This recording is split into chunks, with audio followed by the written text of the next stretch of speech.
Right, very good. I'd like to call this meeting, the Clay County Commission, to order. We will begin with our invocation. Mr. Administrator, when you are prepared, please proceed.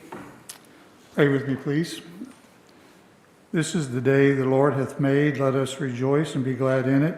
Father, we ask your attendance and your participation in this gathering. We pray for patience, tolerance, wisdom, discernment. We are blessed with the opportunity to gather in such a fashion, and we pray again your presence in this meeting. We ask this all in Jesus' blessed name. Amen. Amen. Please stand for the pledge.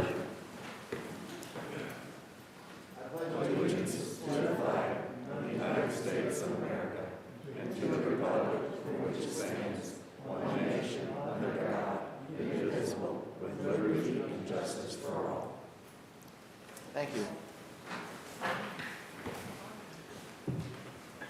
Please call the roll. Commissioner Nolte? Here. Commissioner Carpenter? Here. Commissioner Thompson? Here. That brings us to approval of the agenda. Is there a motion related to the approval of the agenda? I move that we approve the agenda for today.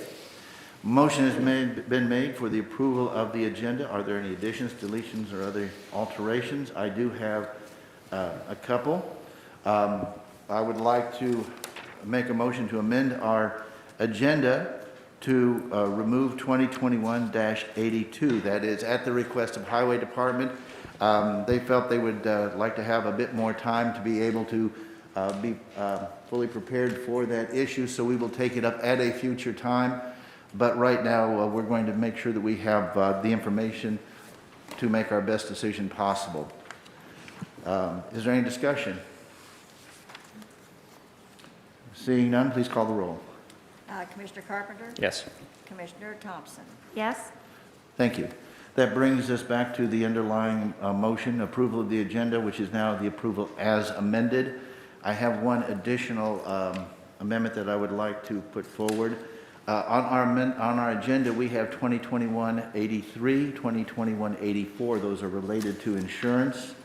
The gentleman who would be speaking on that is in the room today and will be testifying before us, and it's kind of at the end of the agenda. What I would like to propose as a courtesy and deference would be to bring that in and move it forward to just after 2021-81, which is the last of the zoning issues. That way we can get his information and we can release him so that he could go forward and do the rest of his business today. So that's I would make a motion to amend the agenda to move that item up. Discussion. Seeing none, please call the roll. Commissioner Carpenter? Yes. Commissioner Thompson? Thank you. Oh, sorry, thank you. That's all I have as far as any alterations to our agenda today. Do either other commissioners have any, would they like to either make an amendment or do they have any comments they would like to make related to the agenda? Seeing none, Commissioner Carpenter, it was your motion if you'd like to close. Thank you. I close. Please call the roll. Commissioner Carpenter? Yes. Commissioner Thompson? Yes. That brings us to meeting schedule. Mr. Administrator? Commissioners, the next scheduled meeting of the Clay County Commission is a business session scheduled for this coming Wednesday, March the 24th, 2021 at 6 p.m. I would remind those who are listening and hearing that we have changed our commission schedule to where we now have a mixture of daytime and evening meetings. So I would like to make sure that it is understood that that is a 6 p.m. meeting, not a usual daytime that we've done in the past. With that, honorary resolutions, I see none. Discussion items, there are no discussion items. Public hearings, we do not have any public hearings at this point. Consent agenda, there are no items on today for consent. That will bring us to the first item on our regular agenda. Mr. Administrator? Commissioners, item 2021 ordinance 19 is an ordinance modification submitted by the commission relative to personal flotation devices at any Clay County water park. I will turn the floor back to Commissioner Nolte. Thank you. This was an ordinance that I had put forward to be taken up at today's meeting. This has to do with the safety of minors at our lake. Specifically, Smithville Lake is obviously the one that has the most usage. This is an ordinance that is reminiscent, I guess you could say, of the legislation that I had in Jefferson City, and it's been kind of there, ever since.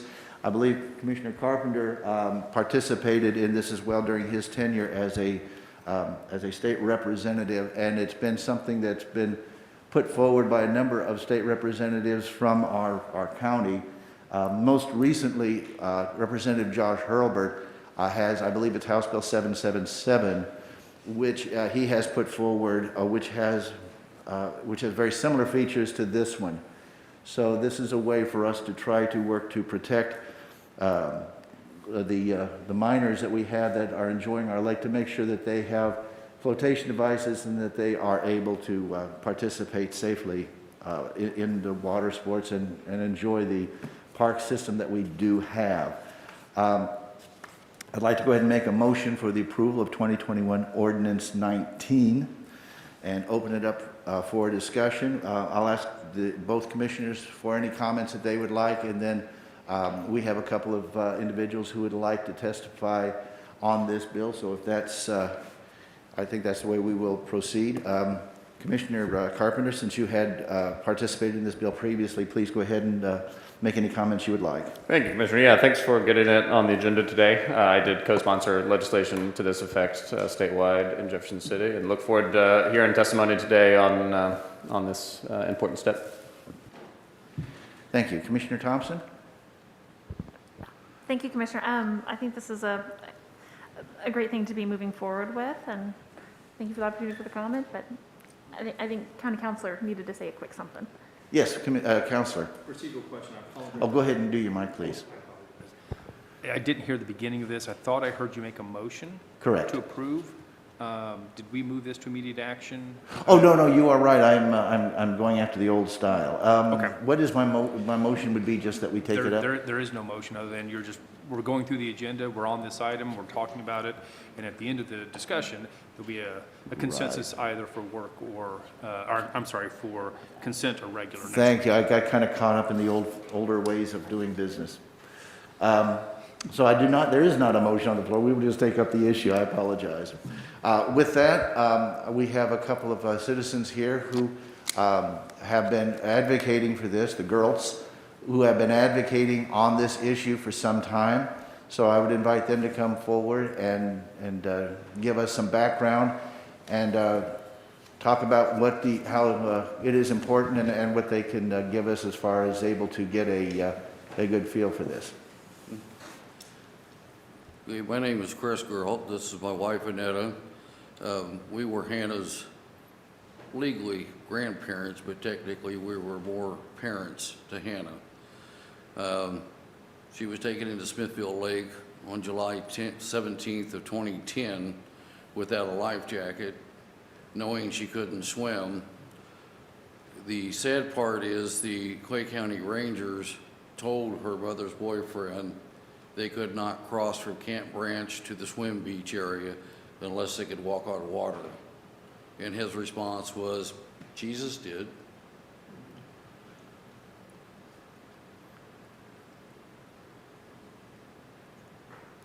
Sorry, it's just... So the problem is senseless drownings. Hannah was very gifted. She was in the SAGE program in the first grade, doing third grade math and fifth grade reading. When she was 6 years old, she could recite the books of the Bible from Genesis to Revelation without a skip. It's not just that a child drowned, a very smart child drowned. The CDC has reported drowning is the #2 cause in children's death, 14 and under. I have a friend that lives in Grayson. His neighbor's got a double-car garage. Every time he heard of a drowning in Smithville Lake, he put a mark. his double-car garage is filled. He has no more room. I know the three commissioners are aware of my hard work with the state of Missouri, trying to get Hannah's Law passed. 2 years ago, we had a very successful hearing. Unfortunately, we had issues with Governor Greitens. Nothing got done. Last year, Representative Wilson had a very, very positive hearing in the House. COVID hit, again, it didn't get done. You know, most of you know I'm all for a better Clay County. We need to start with this ordinance to save children's lives from senseless drownings. Because not everybody's a good parent. And so sometimes we need to take action to help the innocent children. You know, there's been hundreds of people who have told me through Hannah, I have a group page called Hannah's Law, several thousand members have all said, I won't let my child near the water without a life jacket. That's common sense. What happened July 17th of 2010 was not common sense. But that's why it would be helpful for Clay County. Now, Camden County testified 5 years ago in a hearing with Senator Sylvie's bill. The health department in Camden County offer free rental of life jackets to all the people on the Lake of the Ozarks. She told of a story where a family from Texas was up visiting, vacationing, had their 10-year-old daughter not been wearing a life jacket, we would have had another tragedy. We have one county already that has something going to save the children. It's essential that Clay County join in, and I hope that this will help give us leverage with the state to forward on with it. Every representative or state senator that has filed this bill in the state all says it's only common sense, it makes sense. No one 10 years later can still understand why it hasn't passed. Thank you. Thank you very much. I believe we have Representative Hurlbert here as well, who is the sponsor of the current legislation.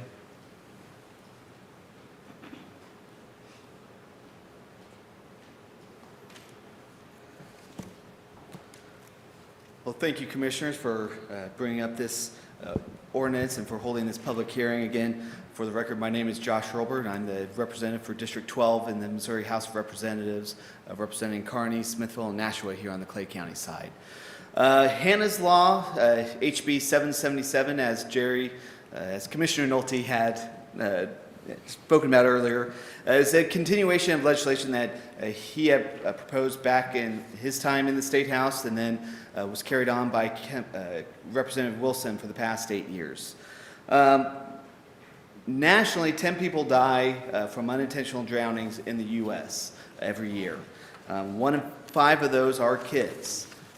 As Mr. Geralt said, unintentional drowning is the number 2 cause of deaths in children under 14, second only behind congenital birth defects.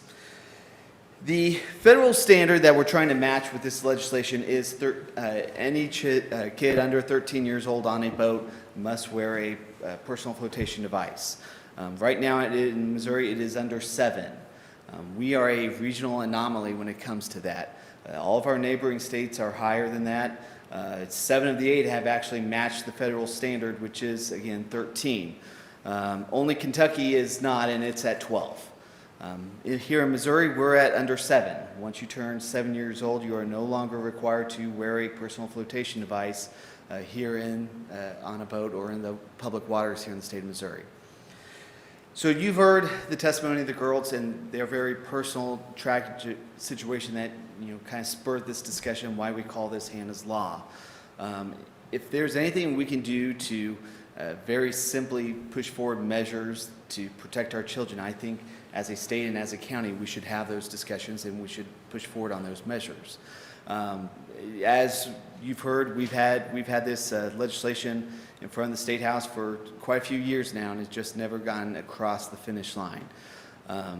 Clay County is the home to the 10th largest lake in the state of Missouri. Smithville Lake with 72,000,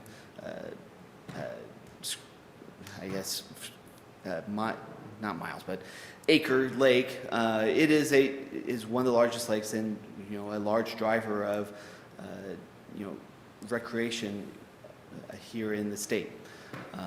The pushback has always been down Jeff City is that, are we going to drive people away from the lake by putting forward this law?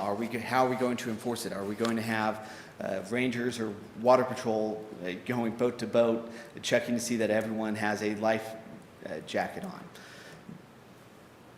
Arkansas, that we share, Table Rock Lake, already has it at 13. We need to start taking measures to better protect our kids. And I hope that the Clay County can adopt this measure and just help continue that conversation moving forward and help, like Mr. Geralt said, put pressure on the State House to actually take some action and move forward on this legislation. So thank you again for holding this hearing, for considering this ordinance, and appreciate all the work you all do down here. So thank you. Thank you, Representative. Are there any questions of any of the witnesses or comments? Commissioner Carpenter, please. I've got no questions, but I thank the representative for carrying on the legislation. Hopefully this will be the year, because I, so agree with the, with Chris and the Grills that, this will save lives, undoubtedly, and it's a common sense thing to do. I know my state senator, Arthur, is also supporting it on the Senate side, and we'll continue advocating it for there. Hopefully y'all will be able to work together and get it done. Thanks. Commissioner Thompson? Thank you, Commissioner. I don't have any questions today, but I would like to thank the girls for coming up and sharing their story and bringing this issue to light, because as a mother, this is close to home, and I'm a big advocate of keeping our children safe in our community. So I want to thank you, and thank you. I keep wanting to just say Josh Orbert, but yes. But yes, thank you guys for coming up and talking about this today and putting this in front of us. I do also want to thank both of the sets of witnesses that came forward. I would also like to mention that I was in communication with our sheriff as recently as yesterday on this issue. The Sheriff's Department now, of course, has the authority over our park rangers, who would be the entity who would be impacted by this rule, and he had no problems. In fact, he was supportive of it as well. So I have come across zero opposition to it, either within or outside of government. Before we move on to come to our consensus on where we want to place it on next week's agenda, I would ask, are there any other persons who would like to come forward and speak on this issue? Seeing none. Just for the information of those present, what we will be doing today is indicating whether the issues that we take up today will go onto the consent agenda, which means that they will be taken up as a group, and that is reserved largely for non-controversial items, or whether we will put them on regular agenda, in which case they will be discussed again in much the same format as we are doing today. But in either case, they will be vulnerable to an up or down vote. So at this point, I would like to get the consensus of the commission on 2021 Ordinance 19, whether we should go ahead and put that on consent or whether we should put that on regular agenda. Commissioner Carpenter? So I'm fine with it going on consent. I don't know if, obviously that would preclude us from making any changes, so am I correct in understanding that? So we would want to make sure that we're good with the language as is today, which I think I am. But that would be the only reason not to, but I'm certainly going to be voting in support of this. And I would also point out that at any point, any commissioner can request an item that we put on our consent agenda if, say for the sake of argument, that Commissioner Carpenter came up with an error, a technical error, or some other reason to take it up, that any commissioner could take it off the consent agenda, and then we would bring it up as a regular item and then review any concerns that a commissioner would have. So this is a irreversible thing, and I want to make sure that we understand the process here, at least everyone who's listening. Commissioner Thompson? I'm comfortable with consent. Okay. Well, with that, we will put 2021 Ordinance 19 for consent at our next meeting on Wednesday, the 24th. Thank you again. We very much appreciate it. That brings us to 2021-72. Mr. Administrator. Commissioners, 2021-72 is a planning and zoning submission to approve the vacation of a utility easement in Dowdell Estates. I will give the floor to our planning and zoning director. Please proceed. This is Kip Jones, Planning and Zoning Manager. This is a request to vacate a utility easement at approximately 16610 Old BB Highway. I've got the property pulled up on the screen there. The property's outlined in the kind of greenish color there. And the issue with this and the reason for the request to vacate the utility easement is you can see this large farm building was placed in the wrong area years ago, and it straddles this property line right here. And there's a utility easement on either side of this property line that we are requesting to be vacated. This would be step one of rectifying this issue. Step one would be vacating the utility easement. Step two would be to replat the property and either move the property line where the building would meet the setback requirements, or combine these two lots into one lot where this property line would just go away. So this request is just to vacate that utility easement. There is a specific section of code in the Land Development Code. It is section 151-3.13 that has 4 approval criteria for each vacation request. That is listed on page 2 of the transmittal. Planning and zoning staff send out certified letters to adjacent property owners as well as to utility easement or to utility companies for each vacation request. We did not receive any objection either from adjacent property owners or from utility companies. It's our understanding that there are not obviously any utilities that run through that easement at this point. The Planning and Zoning Commission voted 5-0 to recommend approval of the vacation request with the one condition you can see in Exhibit A, and that condition is that we would record the resolution of the vacation if this is approved. I would be happy to answer any questions the commissioners may have, and then Ms. Dowdell, the applicant, is in attendance today as well. Thank you. We have a number of these kinds of issues coming forward. I just want to point out that as we go forward, certainly the applicants will have the ability to come forward and speak. Don't feel that that is an obligation, but we want to make sure that there's the opportunity for any applicant to be able to at least have their voice heard. Before we go to comments, I'm going to ask the commissioners if there are any questions that they have of our planning and zoning. No, thank you, Commissioner. Commissioner? Okay. I see there's a citizen at the mic. Would you please go ahead and identify yourself and proceed with your questions Bobby or Oaks from comments? Gladstone. I pointed these things out before. I don't know if the commissioners really understand that in 2003, this property was in violation and cited. I don't know if they were ever fined. 2011, again, they were cited that they were out of zoning plans, okay, in violation. So I think they ought to be held accountable before they're allowed to do something else. We should not reward people for violating after violating after violating. I have no idea why the Planning Commission would push the buck to you people on the commission to make this decision. So I would suggest you either table it and go back to the Planning Commission or vote it totally down until another time. Because to allow people to do things like that and just, stick it in your nose that I can do whatever I want to do, and then you grant them permission. So I don't think that's a good way to do business. I think right now, if they take care of that barn situation, it's a different thing. You got a little leverage right now to say, what are you going to do with this barn? And maybe there's an idea, I don't know. But in my estimation, you don't reward somebody for violations in the past. Thank you. Mr. Jones, can you speak to the citizens' comments involving a 2003 or 2011 issue that came up? Do you have any information you can share with us on that? Yes, I would love to, Commissioner. So this would be step one of correcting the issue, in my opinion.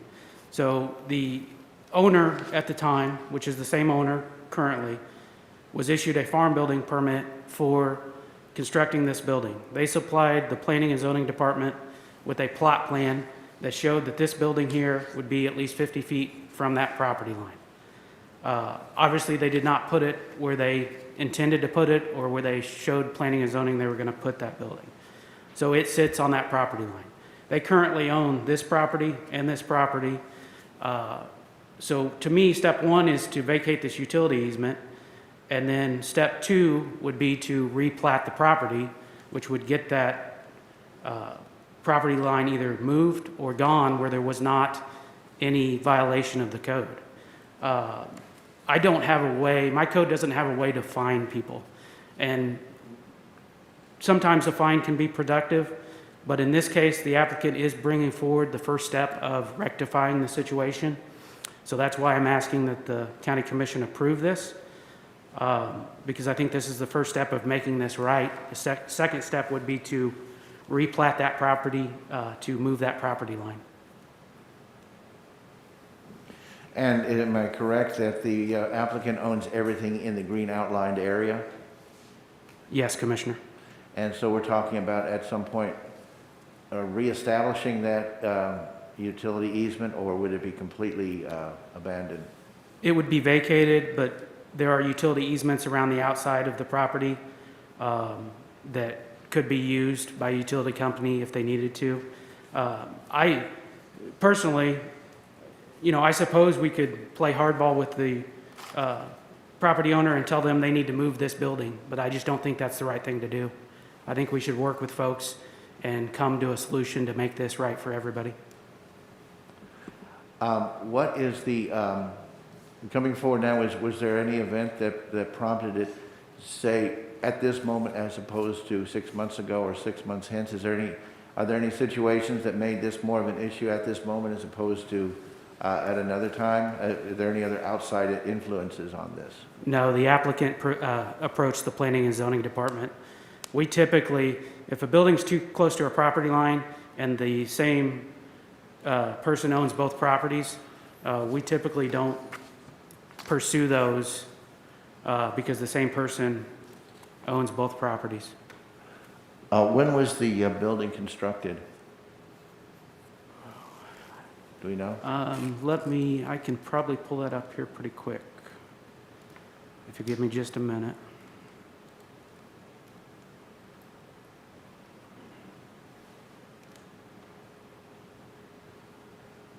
Or the applicant might be able to tell us off the top of her head. I would please identify yourself before you tell us the information. Thank you. Thank you. My name is Gail Dottle, and I'm the owner of the property, and I believe it was in 2007. We did not intentionally do anything. I'm sorry, could you speak just a little bit more loudly? We did not do anything intentionally. Okay. And that was 2007 when that was? I believe so. My husband handled all this, and he's deceased, and so I went back through the records, and I believe that's correct. And I have, he's very, very good. So we're working through things to get them corrected. No intentional, which was his opinion. He's entitled to his opinion, but I'm well-known, and that's not a good opinion. Most people understand what I'm trying to do and how I work and how I've taken care of that property. Kip's helping me. Thank you. Mr. Jones, did you have anything else before I have one other question. No, Commissioner, I'd have to research the date to give you an exact date. Unfortunately, it's not coming up on my map. Well, the thing is that I wasn't looking necessarily for an absolute date. I was just looking for a general, even within a year or two, just kind of give us an idea of timeline. The other question I have is, has there been any action or any other anything else going on since 2010? That was some 10 years ago. As far as plating or like code enforcement action? Either a citation of violation or anything else going on. I mean, has it been, I'm looking to see, just make sure I've got the timeline in my mind clearly. Yeah, so the planning and zoning staff's been aware of the issue. But like I said, typically on something that, property that the same person owns both properties, we would like the issue to be resolved, but we're not going to push it to be resolved if it's the same property owner. And Ms. Dowdle came to us and decided that she wanted to take care of the issue at this point, and that's why we're requesting the vacation today. And that was kind of where I was, that's kind of where I was going with that was that this action today is at the prompting of the property holder trying to make things right. It wasn't because planning and zoning had any kind of action against them. This seems to be motivated or coming strictly from the property owner trying to make it right, not necessarily a governmental entity knocking on her door, so to speak. Yes, sir, I would agree with that. Okay, very well. Commissioner Thompson, do you have any questions that you'd like to ask? Thank you, Commissioners. I have one question for Mr. Jones. So abandoning the utility lines there on the property, it's not going to affect any of the nearby neighbors or the other surrounding properties? In my opinion, no, it would not, because there's other utility easements on the outside of this property that could be used if a utility company chose to or needed to, and we received no objection from any utility company. Thank you. Commissioner Carpenter. Thank you. Just briefly for Mr. Jones. So I agree with you. This sounds like the appropriate remediation. You're not going to take the building down. That doesn't sound like the right choice. The property owner owns both pieces. But that being said, I do have a similar question to Mr. Oakes, which is there really no, and is this something that we need to fix, but is there nothing that can be done if somebody, I take the property owner at her word that this was unintentional. Of course that can happen, but if somebody were to intentionally violate the zoning rules, is there really nothing that can be done if they own both pieces of the property? So for any code violation, this one included, we could go through our code violation process, which includes sending letters to the property owner stating we believe there's a violation, giving them a time frame to correct, and then if they choose not to correct the violation, then it would get forwarded to the county prosecutor for prosecution. Okay, and in this case, that didn't happen clearly. And so what is the bright line there in terms of when it does get forwarded to the prosecutor and when it doesn't? Just curious. I'm not sure I understand the question. Well, okay, so you said that in cases where somebody were to, in this case, violate an easement, a utility easement, that they would be notified, and that if they didn't fix it, then it would be referred to the prosecutor. Is that correct? Yes, sir. Okay, so in this case, that did not happen. That did not happen. Okay, so my question is, I guess, when does it happen versus when does it not happen? Typically the way our code enforcement works now is we are very complaint driven. So if we would receive a complaint, which typically on something like this would be if somebody owned this property here and a different individual owned this property, then we would investigate and go through the code enforcement process and try to find a solution. The last thing we want to do is make somebody move or demo a building, but we have done that in the past. Gotcha. Very good. I appreciate the answer to the question. And certainly, we shouldn't demolish the building. That's not the right solution to this. I think the solution proposed today is, but it does occur to me that Mr. Oakes has a point, which is that if the person owns both pieces of property, if the standard is just going to be that they're going to sort of automatically get away with it, there is sort of an incentive in place to not need to follow the rule in the first place. But that can be a longer-term discussion among commissioners in terms of I would like to how to address say that my Go ahead and husband... identify yourself because a lot of this is audio. Every time, Gail Dowdle. And my husband is the one that handled this with Charles, who at that time was in charge. And so my husband worked with him. It's not like we arbitrarily just went out there and picked a piece of property and set it on there. That's not what happened. And so I had 2 inspectors come out there. That's all I know because I'm very careful. We owned 108 acres. And I was very careful as to who was coming on the property. And they had been sent out by the county for inspection. So how this happened, I don't know. And with Tom deceased, I can't find out. But what I'm trying to do, and what he did, he served in Vietnam, and he was in Special Forces, and he scored a 4.0. People like that don't go out and go, oh, I like that place right here, and I'm going to put this $350,000 piece of property on top of that. He didn't do that. He strove to do the right thing. I cannot explain, and Kip knows that. I've talked to him. So I'm innocently, honestly trying to achieve something here that no one else has tried to step up and say, hey, you did this on purpose? No. You know, and so I would like to do that step by step. I live on Social Security. I've sold some of my properties and stuff. And so if you would just kindly please allow us to work through the system, I would be ever so grateful. And Commissioner, may I add one thing? Please, go ahead. So one thing we might consider doing is if somebody illegally subdivides a property without going through our process, we flag that internally on our map, and our enforcement on that is to not give out building permits on that property. So we could consider doing something similar here, is changing our code a little bit to flag properties with buildings that don't meet setback regulations. Therefore, when the property owner comes to us to get a building permit, we can deny that, and then that would kick in the process of them fixing whatever the issue is.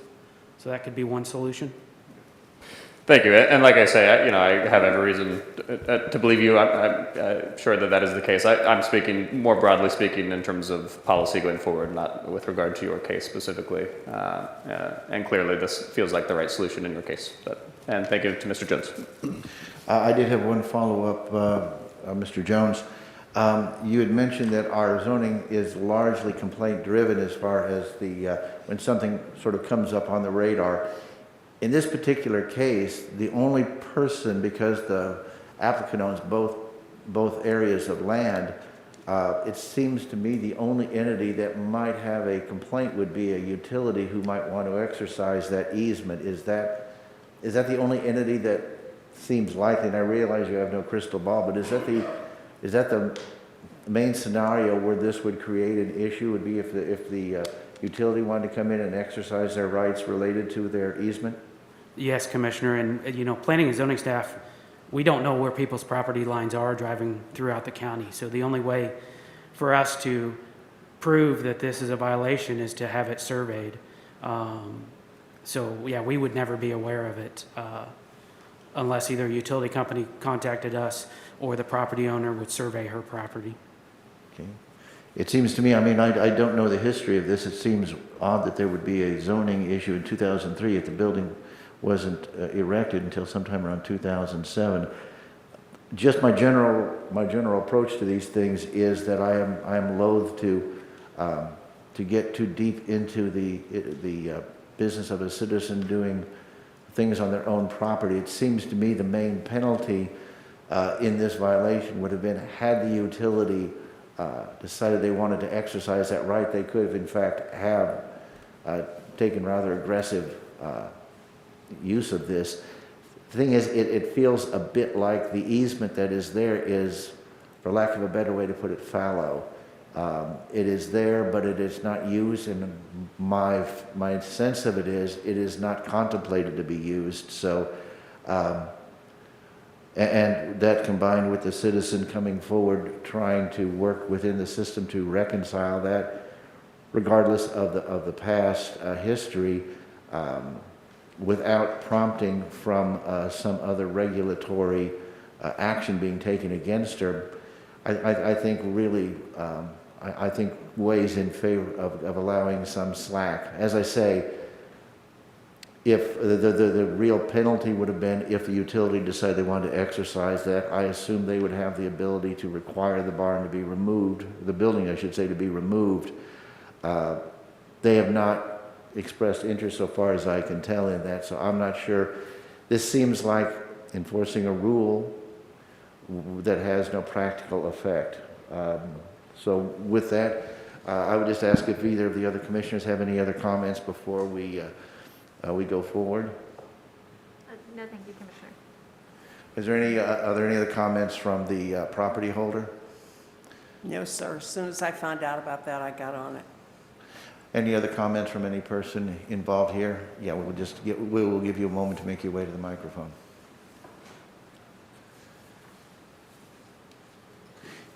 If you could go ahead and let the gentleman we just need the gentleman to go ahead and use the podium there, please. Thank you. Bobby Oaks again. So what is the purpose of removing that easement to begin with? Just to replot it? You need to address the questions to the Well, I commission, thought but he was I will push that over to Mr. So Jones. Mr. Jones, could you What give us is- some? What is the real desire here to remove that easement? I'm not sure if that's something Mr. Jones can actually comment on, but can you give us any thoughts, any response that you feel comfortable with, Mr. Jones? Yes, Commissioner. So this is the first step in hopefully 2 steps. First step to remove the easement, second step to move that property line. Either move that property line or get rid of that property line, which would require that the applicant replat the property. Okay, and again, my only desire here is, and I've seen this in years past, that the commission does not get enough information. And as you can tell, we came up with a lot of different things, and I think there's some more questions involved in this. And I'm not saying that you shouldn't do it. I'm just saying you need more information. A lot of times, this stuff comes to you, and you make a decision, and there's all kinds of questions. And I would think that the planning commission would say, we've addressed this, this, and this, and here's the situation where you pull up your package and you have all your answers. If you don't have answers like that, you don't have enough information to make a good decision. And that's my point. And I have nothing against, Mrs. Donald at all. We just need to start doing things in a correct way. My estimate, that's my 2 cents. And I just thank you so much for the time. I'm glad she came as well. And in fact, that was one of my points is if this is important enough, I would expect the owners to be here. Sometimes you get these situations and the people involved don't even show up. It's like, well, if they don't show up, you table it. That's my 2 cents again. Thank you. I appreciate that. And the thing is, you're pointing out something I think that may have been an issue in the past. And what we're doing, in fact, the exercise that we're going through right now is in a way, a response and a remedy to the concern that you have. I think part of the reasoning behind what we do here, especially when it relates to regulations of this sort, is to balance the interests of competing interests of citizens in the public good. At this point, there seems to be no counterbalance to in the opposition. Obviously, you're speaking more to process, but there seems to be no competing interest by a citizen or any other entity that would lead us to oppose this. But the fact that we are having these things in the open, and we appreciate the property owners showing up. Last point I'd like to make on that is one of the features, I think, to us having these hybrid meetings, one in the daytime, one in the evening, is if a citizen is involved in this and say they've got a job they cannot get away from, it opens the schedule up to where they have the opportunity to make their thoughts known. And we certainly appreciate the property owner showing up and giving us the information that she has so far. Are there any other comments before we go forward? Is there a consensus from the, I'm sorry, please go ahead. This may, in answer to how it was handled, I paid an attorney to look at it and to tell me. Clay County Planning and Zoning worked tirelessly to find who the property owner had been. My attorney advised me, Gail, it can go back, way, way back. Have them research, and they did that. And they did it over and over again. Before then, I said, and there is a fee, reach out, and they did reach out to everybody around there. So, end of story. How far and how deep can you look for something and you can't find it, and it's of no use, and to take it out and try and clean things up for Clay County and for the property owner.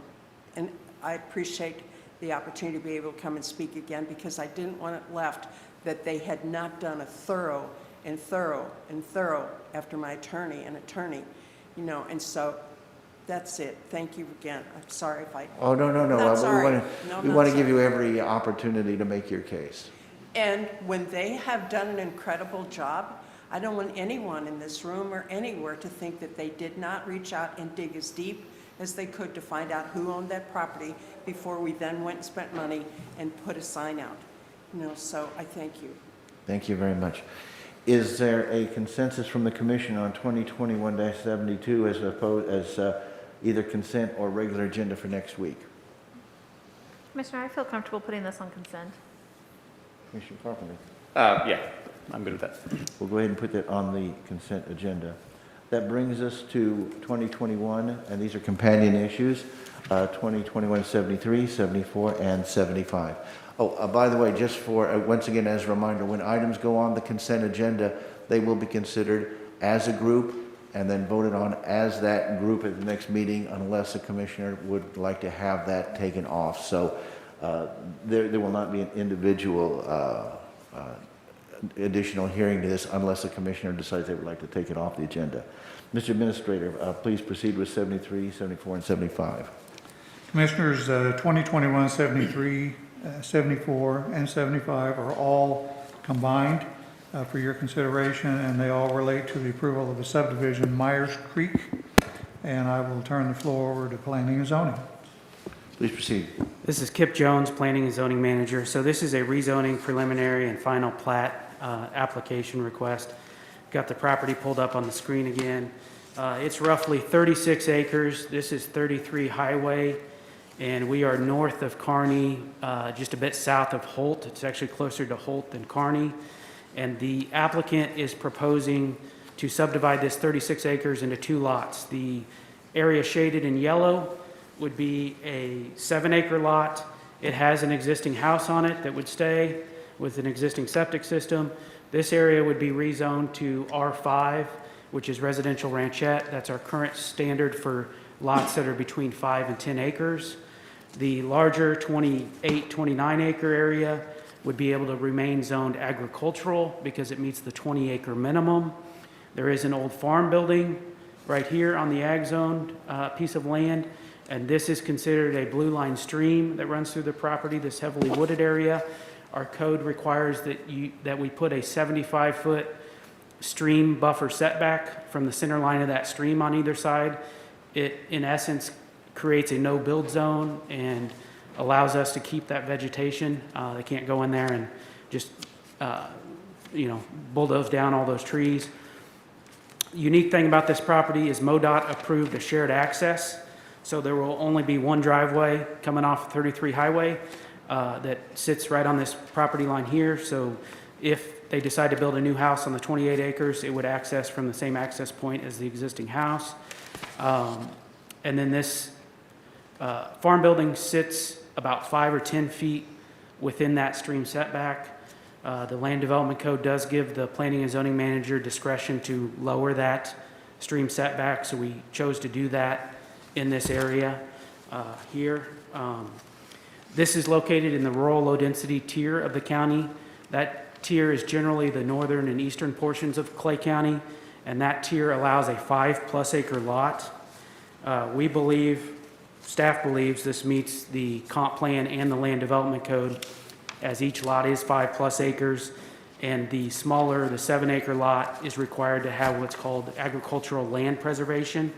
It's another way for the county to keep a portion of the land natural and does not allow the property owner to put a house or an accessory building in that area. This case was also noticed in the Courier Tribune, and adjacent property owners were sent certified letters. There are 5 rezoning criteria that were discussed at the Planning and Zoning Commission meeting, and they are listed starting on page 1 of the transmittal. The applicant received all their outside agency approvals. We talked about the stream setback and the shared access. The Planning and Zoning Commission voted 5-0 to approve the rezoning preliminary and final plat with the 3 conditions that you can see in Exhibit A. Mr. Myers, the applicant, recently had back surgery, so he asked to proceed with the case. But if the commission does have questions for Mr. Myers, I can see if he can attend next week's meeting.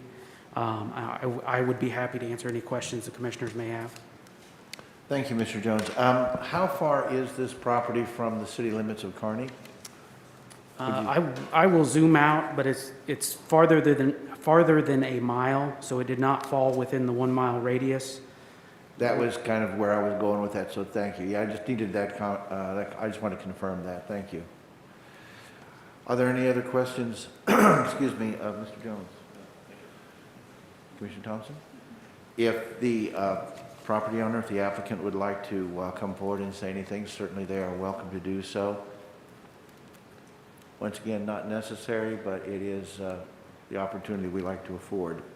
Commissioner, and he was not able to make it because he recently had back surgery, so he wanted to move forward, and if the commission has questions of him, I can see if he can come to next week's meeting. Okay. Thank you very much. Are there any other persons here in the room that would like to comment on this issue? Seeing none. Would I'll go to the commission then and ask what is the consensus of the commission as far as either consent or regular agenda for items 2021 73, 74, and 75? I'm good with consent, Commissioner. Thanks. Commissioner Thompson? Consent. Very well. Those three will be on next week's consent agenda. Oops. That brings us to 2021 76, 77, and 78. Mr. Administrator. Commissioners, a similar request to 2021 76, 2021 77, and 2021 78 is to approve the subdivision Holmes Hills Estates to the Planning and Zoning. Please proceed. Kip Jones, Planning and Zoning Manager. This is another rezoning preliminary and final plat application. Got the property pulled up once again. It's this area in green plus this little area right over here. It's approximately 63 acres. This is 33 highway between Liberty and Kearney. This property did fall within the 1 mile radius with the city of Kearney. The proposal is to take this 63 acres and divide it into 6 roughly 10-acre parcels. There are not any structures on the property currently. The plan would be to allow 1 house per parcel. It falls within the urban services tier of the county, which is generally the areas that are within 1 mile of city limits. That tier of the county allows a 10-plus acre lot as long as we do the agricultural land preservation again. This property, again, has a blue line stream that runs along the back. That's kind of the northern boundary of this property. We will put a 75-foot setback on the plat, and most of that area is within floodplain anyway, so we obviously regulate development within that floodplain as well. The city of Kearney did respond with some comments, and their recommendation was that the development should be in compliance with the county zoning regulations. I believe it does meet the county's regulations with each lot being 10-plus acres. This case was noticed in the Courier Tribune, and adjacent property owners were sent certified letters again. The Land Development Code does require an internal street for subdivisions with 5 or more lots unless there is an exemption granted by the Highway Department. The Highway Department did grant an exemption for this project, so an internal street would not be required. The applicant had to complete a water study for the water district, and it was determined that no improvements were necessary to serve these additional lots. And the Clay County Public Health Center has given approval for septic locations on each lot. Their one concern is lot number 1 here on the west. There's only a couple areas where we can get a septic system, so we put a condition to add a note to the final plat to locate those areas and put a note on there that they cannot disturb those areas before the septic systems are installed. The health department's concern was that somebody would come in and try to clear cut that land and then ruin that location for the septic system. The Planning and Zoning Commission did hear this case and did vote 5-0 to approve the rezoning preliminary and final plat with the conditions you can see in Exhibit A. And a representative of the applicant is present, and I would be happy to answer any questions the commissioners may have. Are there any questions from the commission at this point? Very well, if the applicant or their representative would like to come forward and speak, we would certainly be interested in hearing whatever they have to say.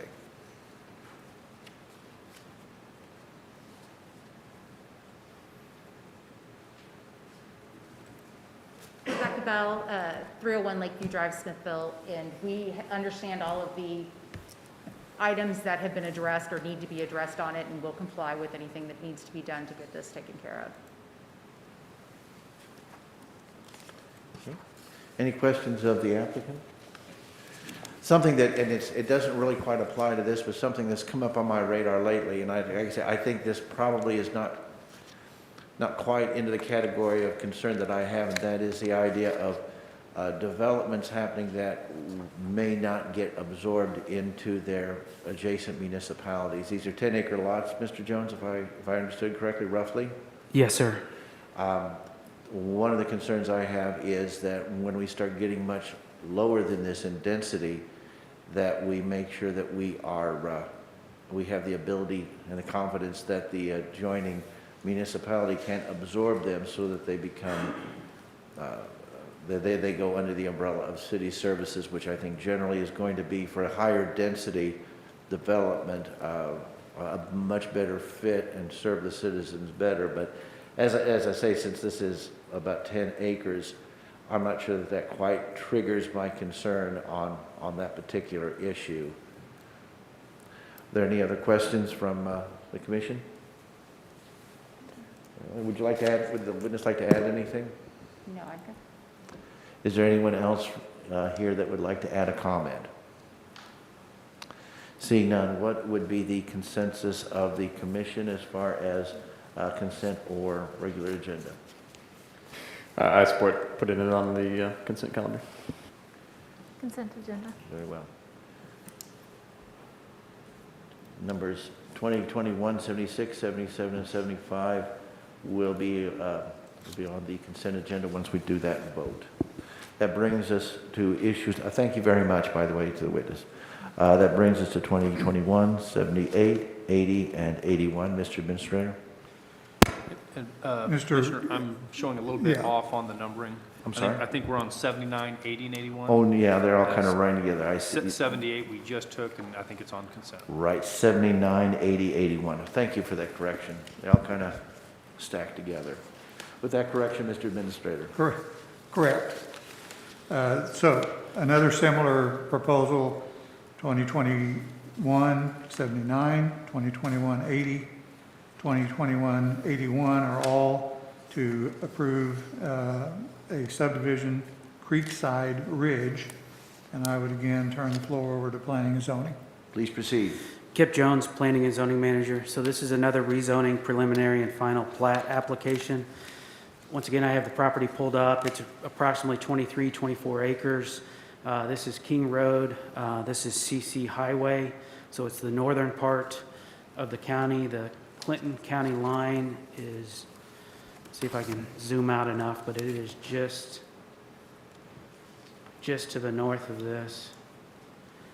So we're not too far from the Clinton County line. And this proposal is to subdivide this 23 acres into 3 lots. And here's the county line, and here is the proposed parcel there. So county line here. As I stated, the application is to divide this into 3 lots.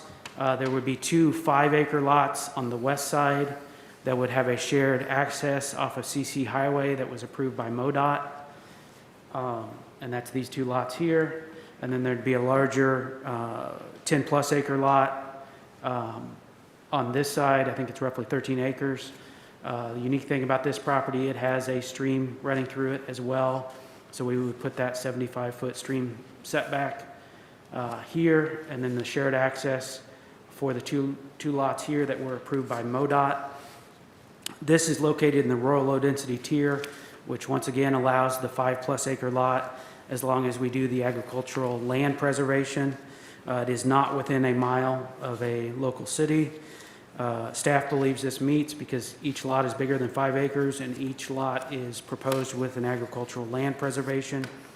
This case again was noticed in the Courier Tribune, and adjacent property owners were sent certified letters.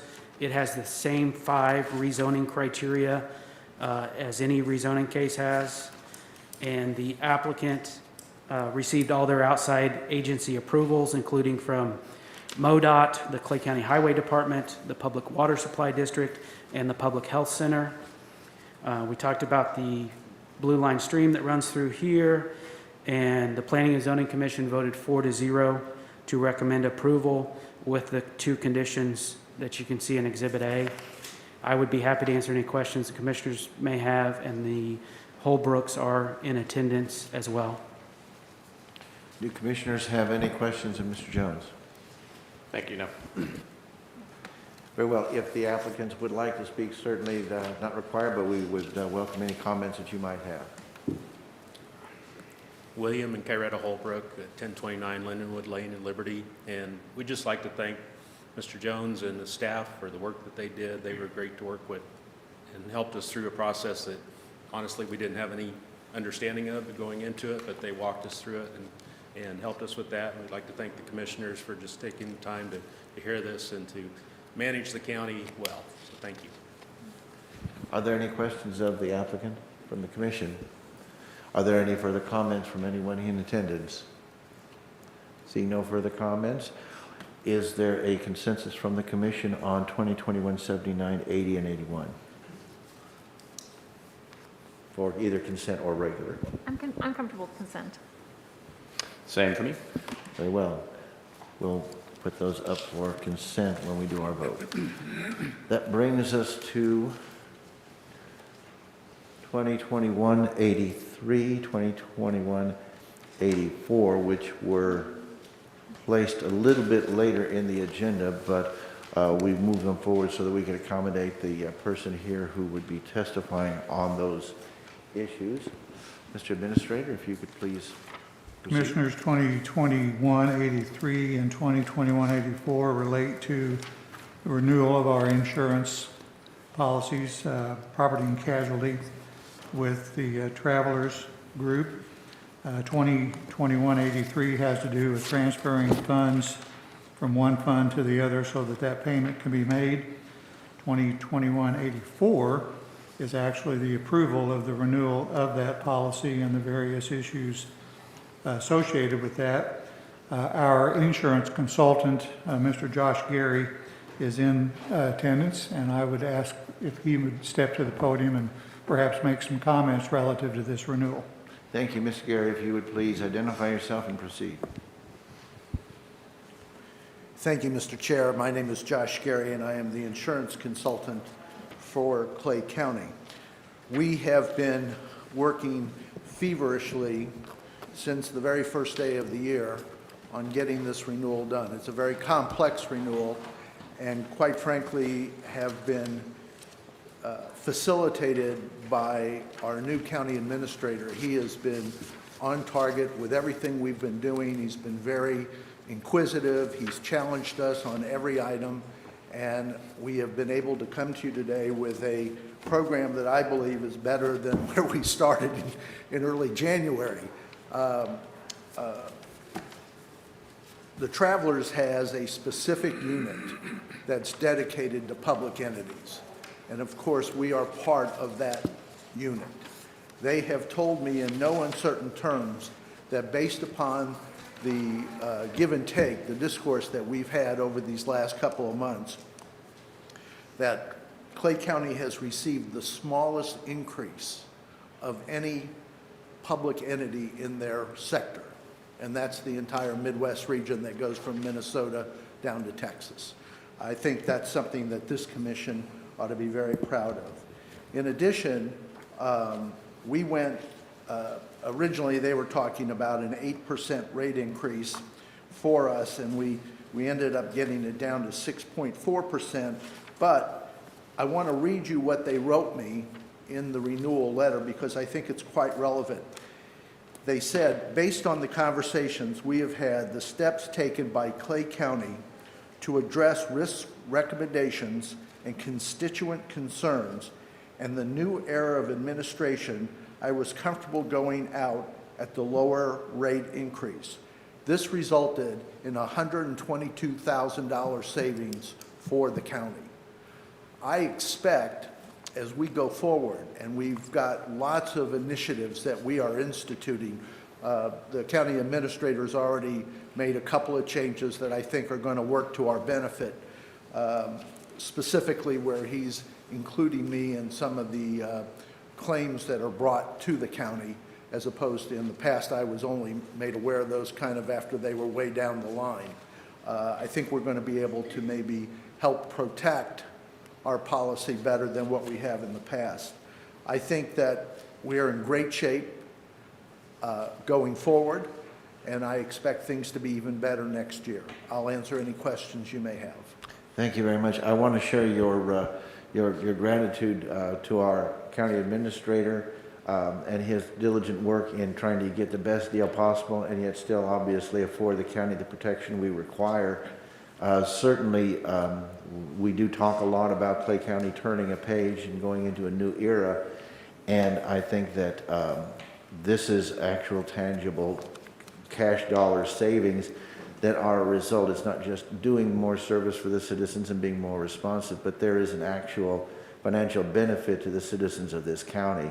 I also want to point out that our new our county councilor has done great work in resolving some of the issues that we have been facing, and I think that is hopefully added to the confidence that was expressed in that letter.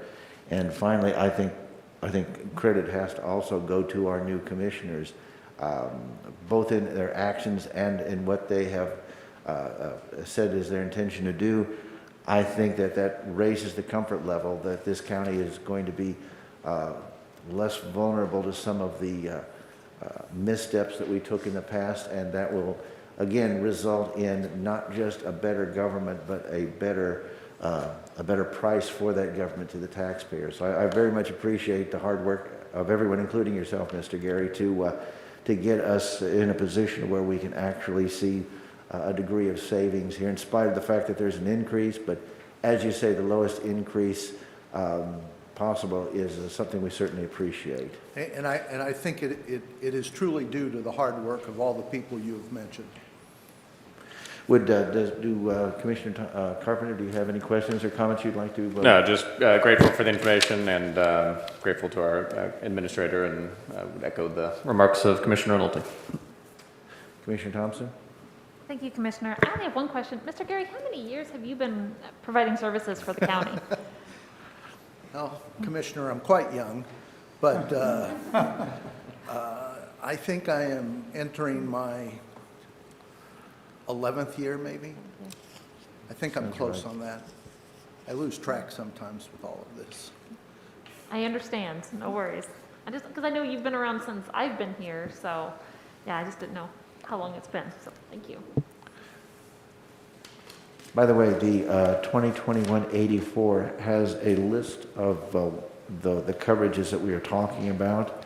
Those include property, inland marine, general liability, employment benefit liability, law enforcement liability, public entity management, employee practices, automobile liability and auto physical damage, umbrella excess liability, workers' compensation, cyber liability, and crime bond. So that's a pretty lengthy list of the protections that will be afforded us for the premium for the 12 months is $2,060,877.00. I recite that so that there's in case it didn't come up. Please, Mr. Gary. It's $2,020,000, not $2,060,000. Oh, okay. Is there? Do you have the same thing on yours? Yeah. There, it looked like it to me. Yeah, mine's the 60. Online anyway. Yours says? Online is the 60. Okay. 2,060,000. Yeah, 2,060,000, is that? No, $2,020,000. Oh, okay. Let me go ahead and show this to you just to make sure that we, or unless you have a copy of this particular resolution. Oh, good.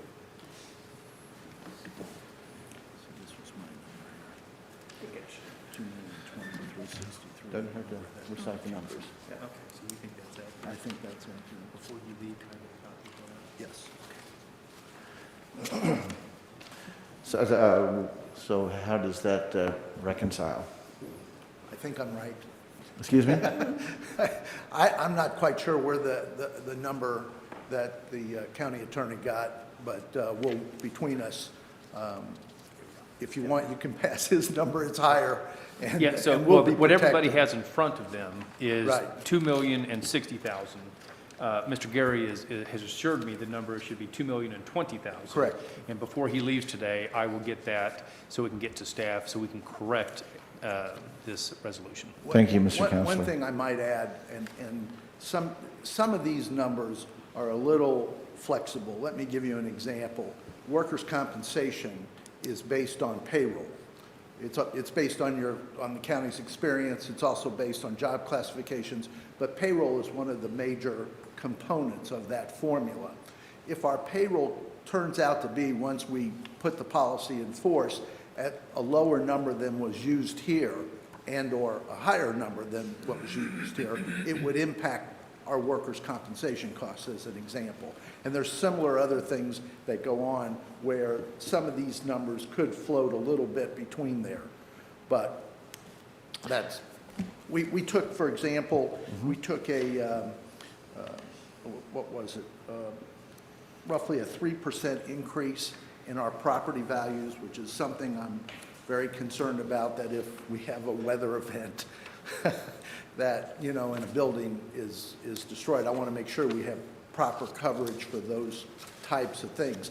And again, when we go back and assess everything we have, some of those numbers could float. So I'm good either way, but I'm pretty confident in the numbers I have today. Thank you. The follow-up question I guess I would have is on the companion issue 2021-83. There's a transfer of $87,700. Will that figure be impacted by that change? And is there a recommendation on how we handle that? Well, my opinion is you ought to pass what you have in front of you, because it's more than what I'm showing. So you'll be in good shape. If we end up with my numbers, then you can transfer the money back out to where it's appropriate. Is that the consensus of staff? Does that sound like the way to go forward? Yes, and I'm among those that would apologize for not noticing the typo, if that's correct. Excuse me, the numbers looked right, so I didn't particularly notice the 60 to 20.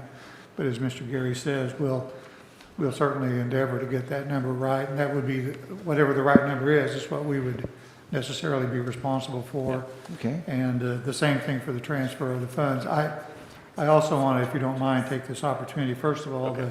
the kind words are very nice, and I appreciate that very much.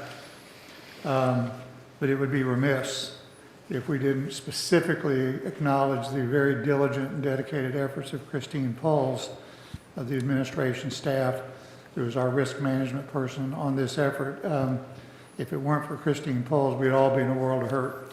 So it's very important to recognize the very, very dedicated work she did on this and does each and every year. The other thing that I might point out is, with Mr. Gary's assistance, there are things that the Travelers Group makes available to us, to the county at no charge. And insurance is expensive, and it's very hard. It's also very necessary. But there are things that the Travelers Group, for example, makes available to us, such as various trainings at no charge, that we haven't been taking advantage of, but we certainly intend to going forward. Additionally, premiums are very much driven by claims. And so when it comes to claims, we're going to rely on Mr. Gary and his staff for some counsel as to the merits of a particular claim and how we would go forward with that claim and whether we would engage travelers on those or not going forward. And again, things like that impact our premiums, and so we're going to very much take advantage of that relationship. Thank you. Yeah, we are getting information that there is, it's not accounting for some of the surcharges and that sort of thing. So really, I guess this number would be correct that we have before us. The question I would have for the counselor is, if we were to put this on consent, would we be able to do that without the exact amount, or can we put it on there and then if there is adjustment that is significant, we could always take it off and reconsider it with the new amount? But what would be your recommendation, Mr. Counselor? Well, certainly, I don't have a recommendation whether to go on consent or regular, but should you put it on regular, it can be with direction to staff, just to confirm the numbers. Yeah. I mean, they're just, let's confirm the numbers, and if there is any problem, as you know, we can always pull it off consent. But if you're comfortable with this being on consent with direction to staff to make sure that the numbers are confirmed, I think that's fine. Yeah, the only thing about this being on consent is we're talking about a significant expenditure of monies. Generally on consent, it's not necessary for witnesses to come back up and retestify. But if this goes on regular and it's just pending a reaffirmation of those numbers, which sounds like it's going to be very much in the same realm, I don't know that that would be necessary, even if it were on regular, that Mr. Gary show up. He's obviously always welcome. But that might be, anyway, let's kind of take that into account when we go for either consent or regular. Something else I'd like to point out historically, and this actually predates my time here as well, and that is there was a time when we found ourselves in a good deal of hot water on our liability insurance. I think Mr. Gary probably has some institutional memory there. My understanding, having not been on the scene at the time, was that we were hard pressed, and Mr. Gary was able to come in and give us the protection that we needed at a time when we were vulnerable. And in fact, that situation has resonated through any number of transactions over the years, but we, thanks to the good offices of Mr. Gary, I think we have been able to be on good footing since that time. So I want to say thank you for that, and the fact that we have the ability now to go forward with some confidence. Thank you, Mr. Chair. Commissioner Thompson, did you have any other questions? No other questions, but I would suggest that maybe we put this on for regular for next week. Very good. Commissioner Carpenter. Thank you, Commissioner. Yeah, so just to clarify, it looks like and I think Randy and staff are catching it. It looks like the difference here is just the taxes and surcharges after all the costs probably makes up the difference between the $2,020,000 to $2,060,000. So I think that's resolved. That being said, we'll have a week to confirm all that. And honestly, I think this should definitely go on regular, and probably even without this question, probably should anyway. This is a big financial question to begin with, so it makes sense to me anyway to keep it on the regular agenda. I agree, of course. I usually don't weigh in, but I do certainly agree in this case. I think regular agenda, I think an item that involves the expenditures of money certainly is something that it is more appropriate for regular than consent. That doesn't express any non-confidence in what we have before us. It just, I think, is good practice. Excuse me, Mr. Counselor. Yeah, I apologize, Commissioner, and typically I wouldn't do this, but I know the commission may not be interested in doing it themselves. Mr. Gary, I just want to make sure I'm clear on what you said earlier.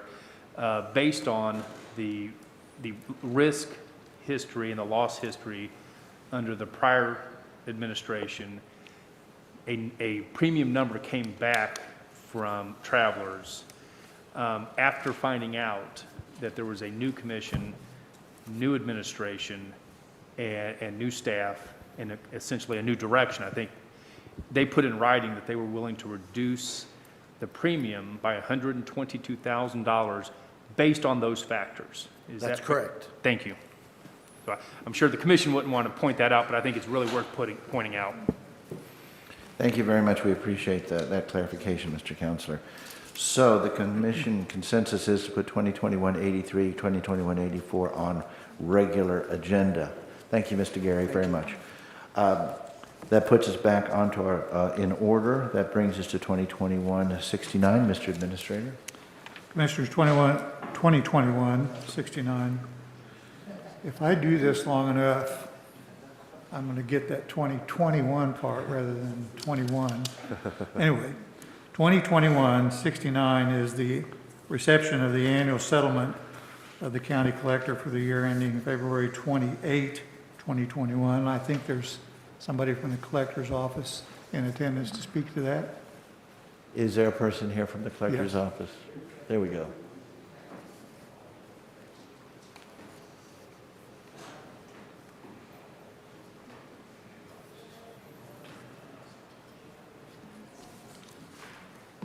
Sure. I'm Barbara O'Reilly with the Clay County Collector's Office. Could you speak a little bit more into the mic, please? I'm Barbara O'Reilly with the Clay County Collector's Office. Yes. This is an annual report. It gives our totals from the 1st of March of a year to the end of February of a year. This being the 2020 report.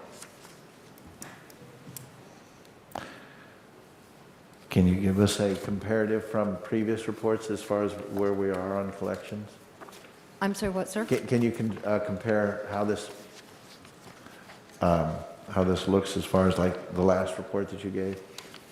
It's about the same. It just shows what's happening with our reports and our collections and our abatements and this type of thing. Okay. Are there any questions or comments from the commissioners? No? Commissioner Carpenter, do you have any questions or comments? Not at this time, no. Thank you. Very well. Thank you. Is there anyone here wishing to comment in the assembled? I see none. Is there a will to do this on consent or regular agenda? So,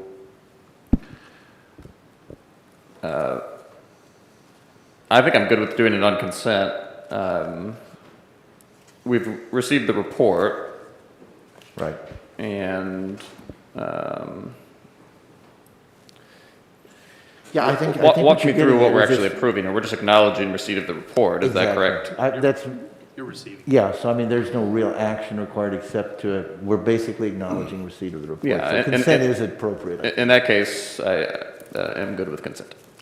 Commissioner Thompson? Consent agenda, please. Very well, we will have 2021-69 on the consent agenda. That brings us to 2021-70. Mr. Administrator? Commissioners, 2021-70 is the annual renewal of the collector's bond, which is also a relationship with travelers. And this, once again, is a renewal. I didn't see the person from the She collector. escaped. Release the hounds. No, I'm kidding. But really, this is,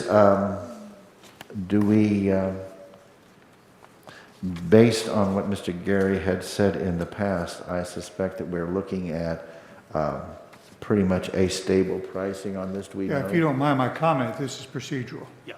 Yeah, that's what I thought. I just wanted to make sure that we were getting the information out that we needed to. So is there a consensus from the commission as far as consent? I'm comfortable with consent. Sounds good. Very good. That brings us to 2021 Ordinance 13. Mr. Administrator? 2021 Ordinance 13 is to move dollars, or actually increase dollars from, in particular funds relative to the juvenile department. This relates to both not only grants, but also additional dollars that have made their way into the group. I believe there are people here from juvenile to speak to this. Please proceed. Good morning, Commissioners. I'm Jenny Riggs, Director of the Office of Dispute Resolution Services, and Terry Hargrave, our Program Coordinator. There are 3 grants we get from the Domestic Relations Resolution Fund from OSCA, Office of State Courts Administrator, and these grants start on July 1 of each year, and so we are asking for the second half be accommodated in our budget. And there are 3 grants. This one is the Parenting Court. It's under our domestic violence grant that we originally got, and since we finished that construction, we were able to move the money into the Parenting Court Support Services. And this is parent education for parents who are involved in the Child Support Enforcement Court, and training and that sort of thing. The amount of $14,220 is divided in half. So we're asking to, and these are grants that we expend the money and then we are reimbursed by the state of Missouri. Very good. And this is year 2 of this grant. Thank you. Mr. Administrator? Just a comment again, this might be another appropriate time, if it doesn't, if it's not a violation of the agenda, to combine these 3 resolutions, or ordinances, I should say. I think the ladies just spoke kind of to that. They're all very similar, and again, I think they're speaking to these as 3 different issues, but they're very similar. Is that out of line, Mr. Counselor? Not at all. You can take them up as you wish. Well, and the thing is, we're not going for a vote, we are just going for consideration. So let's go ahead and just roll in 2021 ordinance 14 and 15, hear from them right now, and then we'll go ahead and have a consensus on where it goes on the agenda as a group. Yes, thank you. The second one is our domestic mediation contract services.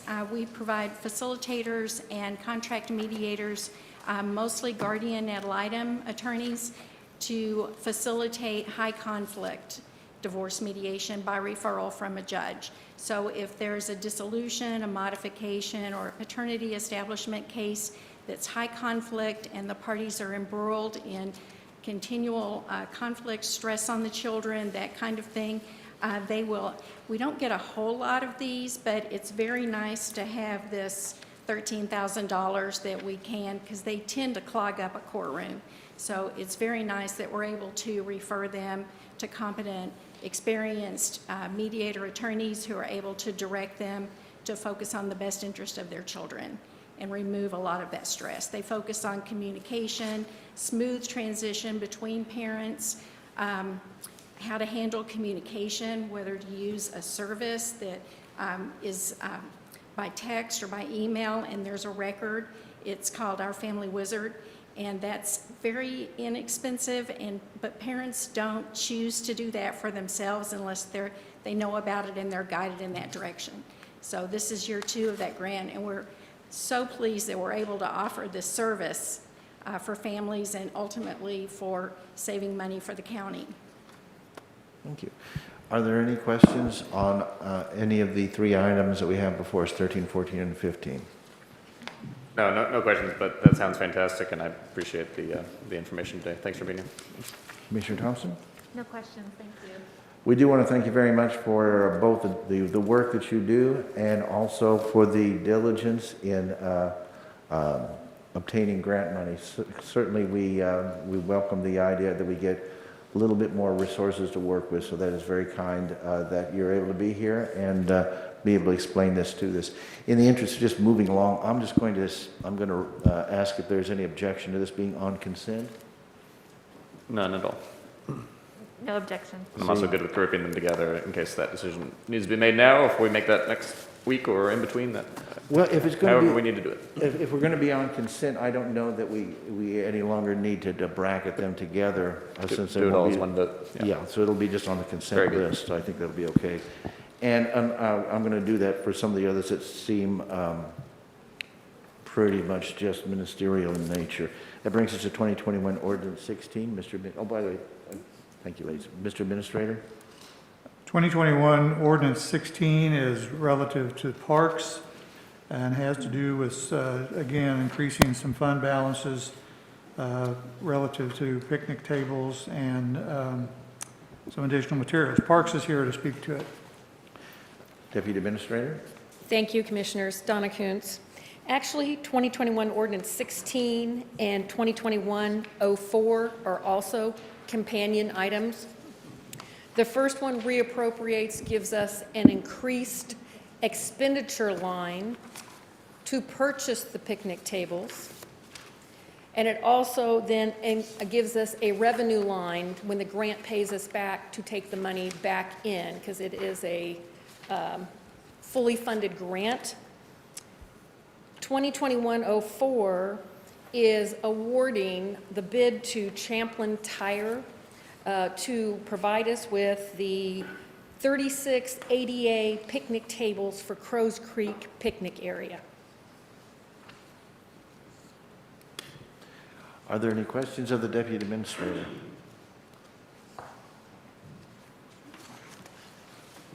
Seeing none, if there are no objections, we will take them up as a pair as far as consideration for either consent or regular agenda. And because this one is not strictly ministerial, I will ask for a consensus from the commission. On just the consent piece? Commissioner Thompson? I'm fine with consent. Very well. Those two items will appear on the consent. Clarification question, are these both going on to consent, both the ordinance and the resolution? Correct. Okay.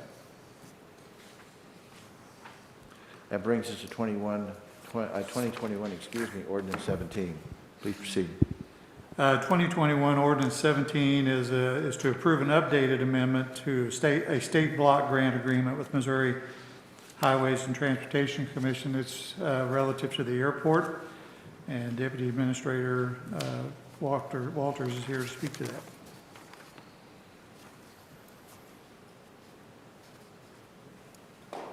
Good morning, Commission. Carl Walters. Ordinance 2021, 17 and 18 are brought back to the table for original signatures. We had an issue with MoDOT losing the original signatures of what we had last year, so they brought it back to get original signatures for the grants for the master plan and of the taxiways of what was already rebuilt and restructured C&D hangars. Very well. And we will, it seems efficient to take up 2021 ordinance 17 and 18 together for consideration on either regular or consent agenda. It seems to me a pretty much cut and dry consent agenda. Is there any objection? No. Seeing no objection, 2021 ordinance 17 and 18 will go for consent next meeting.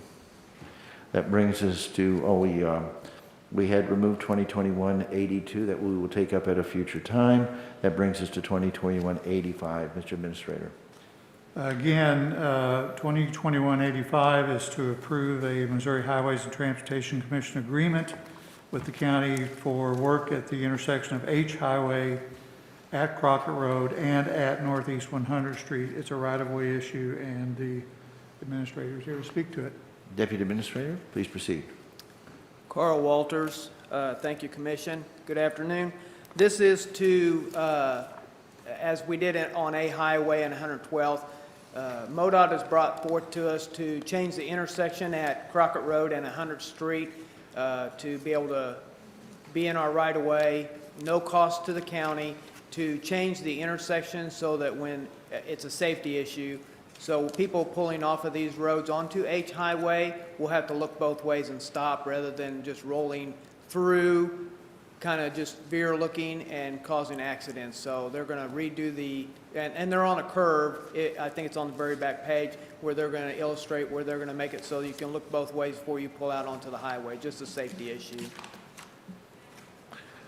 Thank you. Is there, I mean, it looks as though it is inherently dangerous. Is there a history of accidents there, or is it something we're just seeing as a hazard we're trying to remedy before there is a tragedy? I believe that they just want to get this done so that in case there is possibly accidents, because I believe over time, and I know they've watched it, and people has complained, people just coming off the road, just not even looking, and you can take a straight shot, you know, getting onto the road. And I believe people bring that to their attention. They would like something done with it, so they're going to try to correct it. And as traffic continues to increase in those areas, obviously, this will become more and more of an issue. Yeah, as we grow in the residence area, things, that's what they see, so they'd like it, you know, corrected. Are there any questions from the commissioners? Commissioner Carpenter? No, no questions. It sounds pretty straightforward, and there's no cost to the county, so good with moving it forward and keeping it on consent as well. Commissioner Thompson? No questions, thank you. I'm comfortable with consent as well. Very well. Thank you. Thank you, Deputy Administrator. 2021-85 will be on the list for consent. We have already dealt with 2021-83 and 84. That brings us to our final issue, which is 2021-86. Please proceed. Commissioners, 2021-86 is simply to approve the database user agreement and addendum that's attached. This is relative to the ERAP program that we are instituting, and the auditor is in the room and can speak to that. Thank you, Mr. Auditor. I believe you're leading up the team who is taking care of this for the county, so certainly we appreciate your hard work. Please proceed. Yes, Victor Hurlbert, Clay County Auditor. Good morning, Commissioners. Yes, Resolution 2021-86 deals with an agreement with the Missouri Housing Development Commission, or MHDC. What happened with the emergency rental dollars, or out of the Consolidated Appropriations Act, or the second stimulus passed, was that the formula determined by U.S. Treasury allocated the amount across Missouri in a different way for those communities with over 200,000 residents, which we are one. And essentially what happened is they got 50% of what we were supposed to receive, MHDC or the state did. So they have $3.6 million allocated or encumbered for Clay County residents. Now, initially they did not serve our citizens, and rightfully so, because essentially they wanted to prevent duplication of benefits. They couldn't have us starting our own program and them having a program for our citizens and have that duplication. So what this does is it gets around and resolves that issue, is essentially we enter into these database user agreements and also addendums to make sure we follow all privacy and confidentiality guidelines. And what would happen, the way functionally this will work, is the case managers with the nonprofits that we met will check this database in real time to make sure that, hey, this person has not received assistance or applied with the state of Missouri, and then therefore they can move forward with that process for the county's program. In addition, we will be required to upload from Community Care Link the database, our own database that we're managing with the city of Kansas City, to them on a frequent basis so that they're aware as well what we have. And so I've consulted with Jim McDonald at United Way, our nonprofit coordinator, and he says absolutely we should do this. Every community with over 200,000 residents is doing this as well. So it will be a boon to our citizens to fully take the benefits of this federal program for Clay County residents, again, living outside of Kansas City. So just to step through the particulars of this, you have one database use agreement, and number 2 is addendum, which is just saying that we agreed to comply with those privacy, confidentiality, security guidelines. And then the third one, the county does not sign.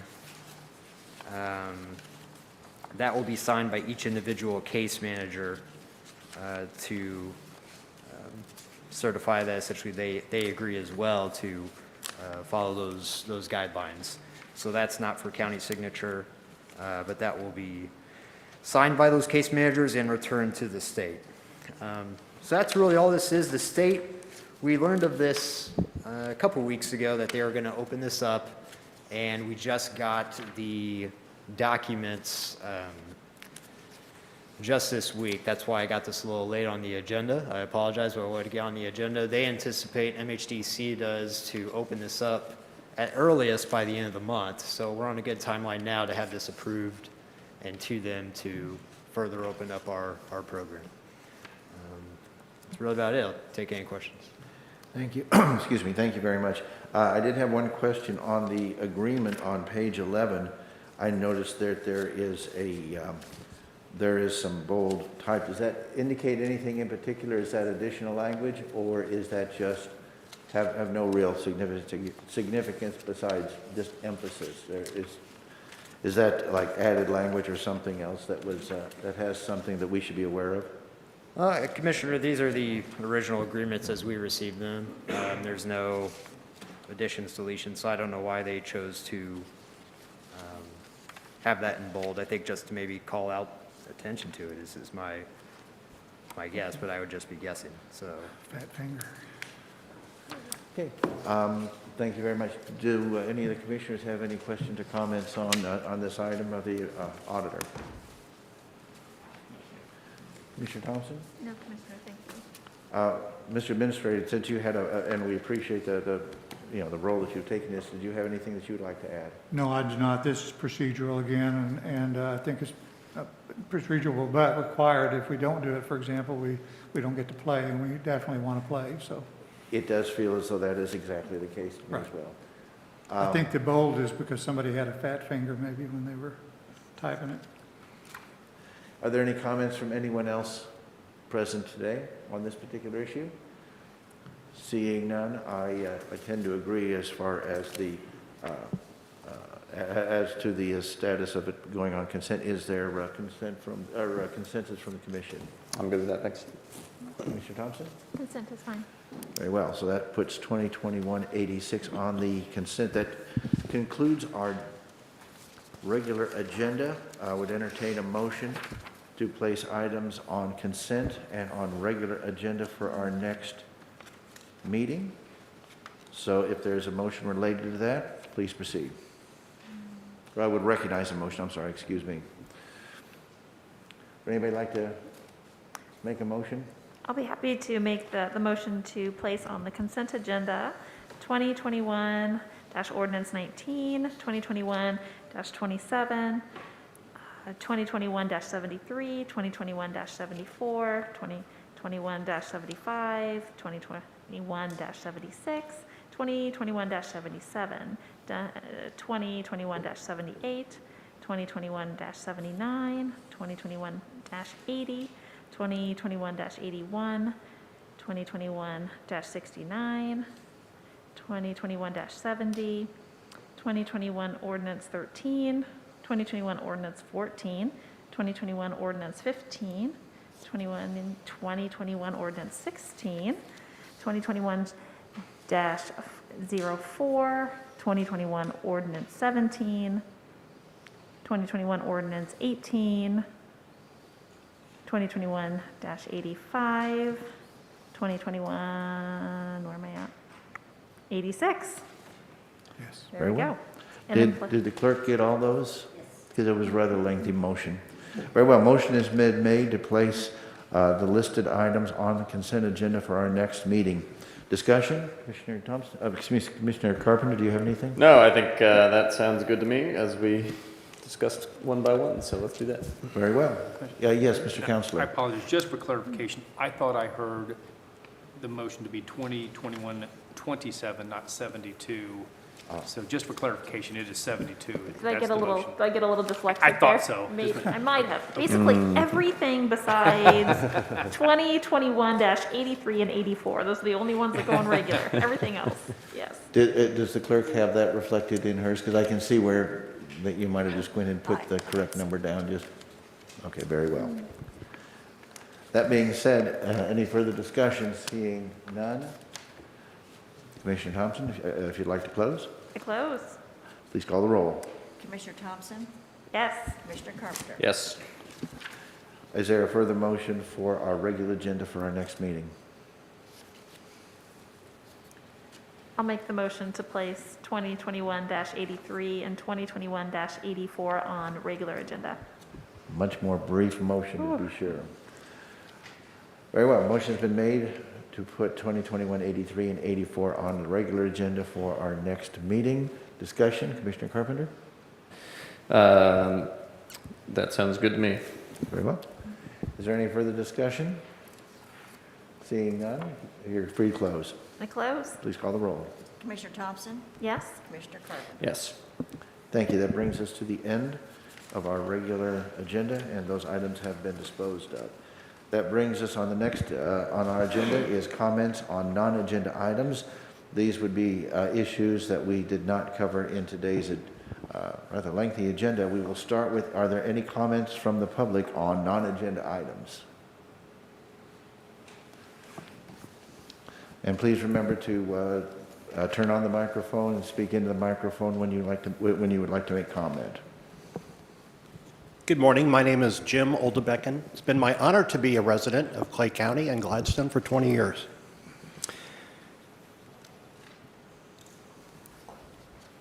I'd like to start by recognizing milestones. We have many. The first one that comes to my mind is a fresh start. There has been trauma. I think everybody's experienced personal trauma in their life. It's not fun. You feel stuck. You can't do anything about it. You try to get through it. And then after you're through it, you try to heal. I want to express my appreciation for those that went through that time and gave it their best, despite frustration and the personal impact. I'm grateful that several of our officials and employees have returned. And may the healing continue forward. We got to look forward. Secondly, another milestone is self-rule, a provision provided in the Missouri Constitution. We have achieved it, the 5th largest county in the state. Our first constitution in 200 years. Another milestone is well, there you go, the 200th anniversary of Clay County. Is that this year or is that in 22? The 200. That's January 22 is our, is the actual January bicentennial year. Obviously, we need to prepare a little in advance, but yes. Okay. And the 200th anniversary of our state. And it leads me to wonder right now, how high can we go? I know that citizen involvement is important, and I hope we can continue to be that type of a government in a community. And I want to repeat something I said before. I don't know there's too much that you can do about that, the commission. That is a citizen responsibility. And we have work to do, and we'll get there. I do like that, I keep remembering that nameplate that President Truman had on his desk in the Oval Office, I believe. The buck stops here. I disagree. Unless he's having it there as a citizen. It's all of our responsibility. The buck stops with all of us. We all need to do our job. And I do look forward to increasing, however we can find a way to do it, increasing involvement of citizens. And I just love what Presiding Commissioner Nolte mentioned several meetings ago, where he referenced one of the essences of democracy being citizens being informed and involved. Also, I do have a couple questions, but before I get into those, I want to say thank you for something you did for me personally.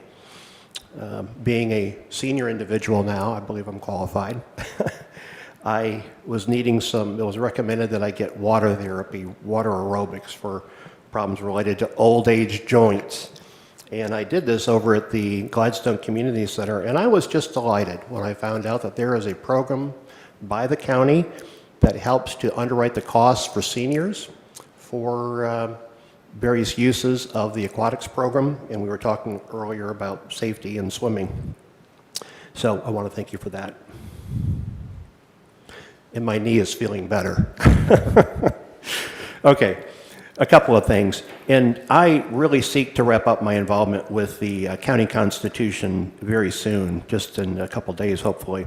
But I do have a couple questions. One has to do with a provision and our obedience to something in the Missouri Constitution, Article 6, Section 18R, certified copies of the county constitution to be filed where, and it goes on to say, one of the certified copies shall be deposited in the office of the Secretary of State.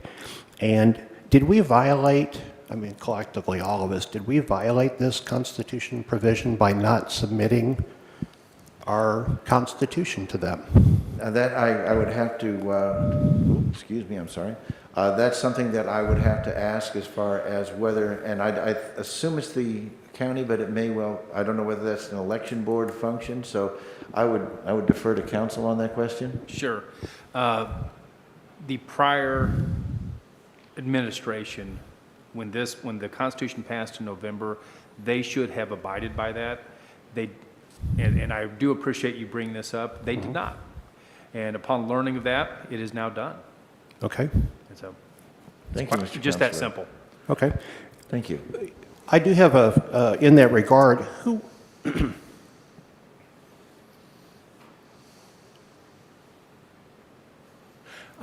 I'll just make an observation and I'll move on. I just don't know how that's possible. We can miss something so important, how we can violate the Constitution in writing a Constitution. The citizens did their part, they voted on it, and golly gee, all we had to do was certify it and put a stamp on it. I would agree with you to that point, and I would also point out that it's, it was the responsibility of the previous administration, and there are a number of adjustments that we've made in order to be more in compliance with where we should have been, and I feel confident we're in that direction. Well, it's 4 months, and I really wish, I'll just say this, my comment, I wish that one of the members of the commission would have followed up on that. That commission included 14 individuals appointed by the court. There were 6 attorneys, former electeds. What's so difficult about checking on something? And I would wonder, did anyone ever, pass that on? These are the constitutional experts, the framers. Would they not communicate to somebody else? If they don't want to do it, communicate to somebody, this has to be done, and follow up to, anyway.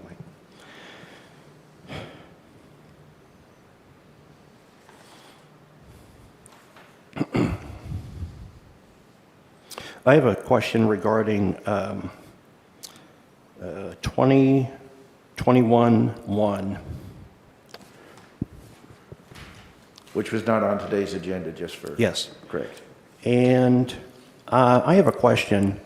Originally, this was in this provision was in, I believe, 2021-06 from the meeting on January the 28th. The following meeting on the 11th, I was at the meeting on the 28th, and the following meeting there was a change in this resolution, and I'll read it. F, voting, the absence, abstention, or recusal by a commissioner on any item brought to the county commission for a vote shall be treated as a vote in the negative when a commissioner shall be absent from a meeting. The associate commissioner shall be entitled to move for reconsideration of any item voted on during their absence. The motion for reconsideration shall be made at the next county commission meeting at which the associate commissioner is present. First question. There are 4 references to commissioner. The first 2 are a commissioner. The second 2 are associate commissioner. Shouldn't they all be one or the other? Either we're talking about the 3 commissioners, Sure. or the 2, the associates. To me, something might be out of whack. Sure. In state statute, there are distinctions between the presiding and the associate commissioner, so I believe that was to kind of accommodate the fact that, well, for instance, as the presiding commissioner, I would have the ability to cast 2 votes in the absence of one of the other associate commissioners. So there are some statutory differences, so that would be perhaps why we were dealing with them in somewhat separate ways. Okay. So this is the correct wording. This is I believe it is. I believe it is. It's not going to be changed? Okay. Well, I can tell you that what is in effect right now would be the later of the 2, the February one, which I think is 01, is that right? Yes. Now, as to will it be changed, it can be changed anytime, just like anything can be changed. Any ordinance that we have can be changed anytime.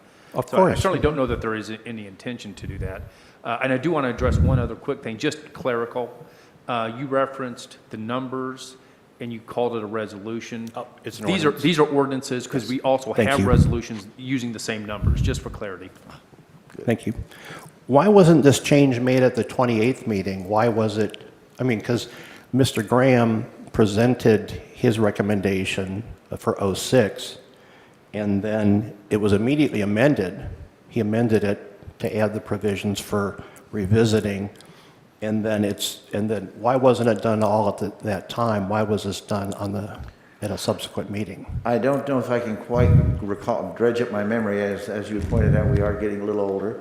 But my general thought process on that is that wanted to make sure that we didn't want to go back and change it twice. So I wanted to to give it more thought. I believe, like I said, I don't recall the exact thought process I had at that moment. Okay. Okay, thank you. Then I have some observations.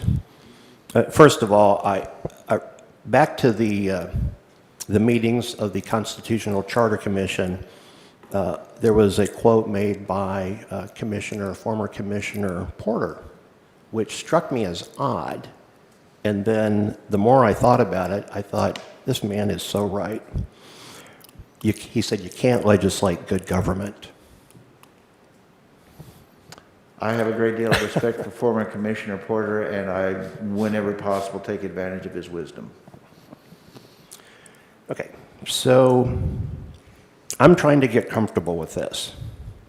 Now, I'm trying to get comfortable with it because, to me, there is a question that must be resolved before we can make these changes. And it rests in our own Constitution. Article 9, General Provisions, Section 9.02, Constitutional Review.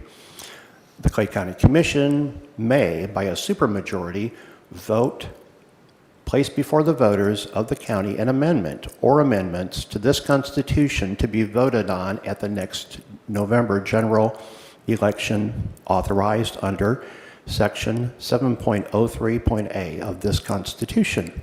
Now here's the key part. Well, it's all the key. No county commission vote under this section may occur until after the first 7-member commission has taken office on the first business day of January 20. We are dealing with, my observation is we are dealing with what Mr. Graham initially referred to. I was reviewing the video and transcribed part of it. He initially referred to this as a housekeeping matter, then as a temporary wrinkle, then as later on as a little wrinkle. But that was in contrast to his response, in my opinion, to a question by Mr. Carpenter that I thought was spot on. Mr. Carpenter asked at the time, what happens if we don't enact this ordinance to change how the commissioners vote? His response was, then what happens when the county commission does not have essentially a quorum to move forward that item or the entire agenda in the case of an absence, then has to be referred to the circuit court for resolution. The county court then sits as the county commission on these items. And I think voting is one of the most central parts of the Constitution.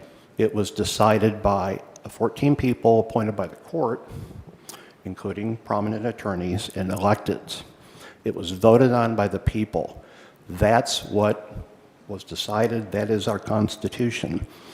Now we discover that there is a defect in that Constitution, whether it's a housekeeping matter, a temporary wrinkle, a little wrinkle, or it's a really serious thing. You know, we can call it different things, but my question now is, was there consideration first if the commission had the authority under its own Constitution 9.02 to make these changes to how you vote? Because, for example, Robert's Rules of Order, number 47, votes that are null and void, even if unanimous. No motion is an order that conflicts with the laws of the nation or state or with the Assembly's Constitution. If such a motion is adopted, even by a unanimous vote, it is null and void. So your question is essentially not so much the wisdom or lack of wisdom in the action, but the authority of this body to do the decision that you're referring to. Specific to changing the intent or the, well, I don't know the proper legal words, but changing something that was established already in the Constitution. 3 commissioners for 2 years, the presiding doesn't vote, which is a problem when we have a reclusal, absence,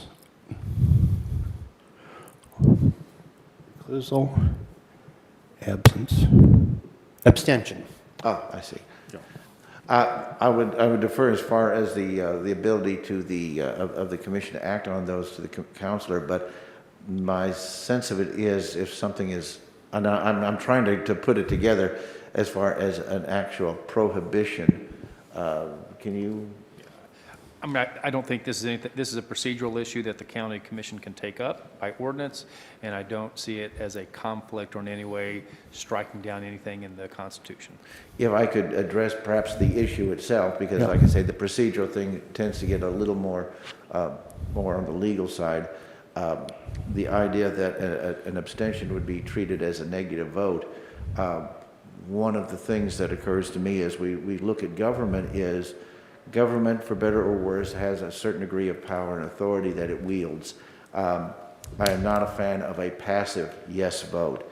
I think if the government is going to take an action, whatever that action may be, it should be an actual yes vote and not by default whenever possible. And so that was kind of part of my thought process, and as a way of protecting any dissenting votes or any dissenting opinions by having the, excuse me, I'm sorry, by having the provision that could be revisited by the absent commissioner, I think it helps to safeguard the idea that somehow if someone who has an opposing voice on an issue is absent through no control of their own, they have the opportunity to make that dissent known and express that opinion. So it's a way of trying to both protect the minority and also to make sure that that any action that government takes is done with the explicit vote of elected officials, in this case, commissioners. Yes, Commissioner Carpenter, you had something you wanted to add. Thank you. No, I appreciate it. I'll be very brief. I share your concern with an abstention or an absent vote being one of the questions I asked the day that we passed the ordinance is, are there other examples where an abstention is considered? I remember. And, you know, I've never heard of it being done, okay? So I share your concern with it.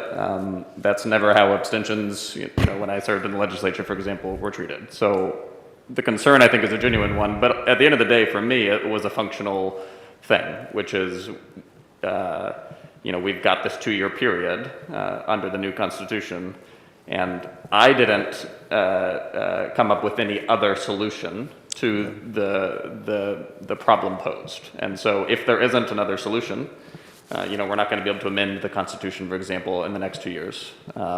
This, for me, the reason I voted yes wasn't because I loved the idea, it was just I didn't see any other option, just to be clear. And I would certainly underscore Commissioner Carpenter's point, and that is that this is an issue that will, in fact, be resolved once we have a larger commission. I don't see this as being a particular issue, so this is, for lack of a better way to put it, kind of an interim stopgap sort of solution to what was something that had the potential to really hamper our ability to perform our job. So I share Commissioner Carpenter's thought also that by the time we would be able to enact a constitutional remedy going through those steps, we're already going to be at the larger commission and would render the point largely moot. Is that? Yeah, I just don't think it's right. It doesn't seem like that is an option. And so the other option would be to just have not passed it at all and attempt to conduct business that way.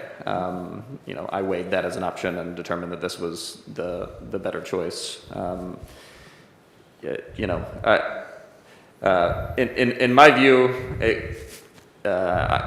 I would prefer that an abstention be an option, right? Because essentially under this ordinance, an abstention is no longer functionally an abstention.